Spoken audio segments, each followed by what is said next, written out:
আসসালামু আলাইকুম। আজকে আপনাদেরকে ছোট্ট সোনামণিদের জন্য একটা ছোট্ট রেসিপি শেয়ার করব। নিউ স্কুল গোয়িং বাচ্চাদেরকে আপনারা ব্রেকফাস্ট বা টিফিনেও দিতে পারেন। এটা যেমন হেলদি হবে তেমন ইয়ামিও হবে। তো চলুন দেখে নেওয়া যাক ইনগ্রিডিয়েন্টসগুলো। আমি একটা ডিমের সাথে পরিমাণ মতো আটা দিয়ে নিয়েছি। তারপর কর্নফ্লাওয়ার ফ্লেভারের জন্য সামান্য কাস্টার্ড পাউডার আর 3টা খেজুর দিয়ে সুন্দর করে মিক্সড করে নিয়েছি। আপনি চাইলে গুঁড়া দুধ বা সামান্য মিষ্টির জন্য কনডেন্স মিল্কও ব্যবহার করতে পারেন। এবার একটা প্যানে হালকা তেল ব্রাশ করে একে একে এগুলো দিয়ে নিতে হবে।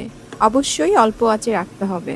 খুব অল্প টাইমের মধ্যেই এগুলো রেডি করে ফেলতে পারবেন টিফিন বা ব্রেকফাস্টের জন্য। আপনারা আপনাদের বাচ্চাদেরকে এগুলোর সাথে যে কোনো কিছু দিয়ে মিক্সড করে দিতে পারেন। আমার বাচ্চা হানি খুব পছন্দ করে, তার জন্য আমি এটার উপরে হানি মিক্সড করে নিয়েছি। এই যে তৈরি হয়ে গেল বাচ্চাদের জন্য yummy yummy tasty and healthy breakfast.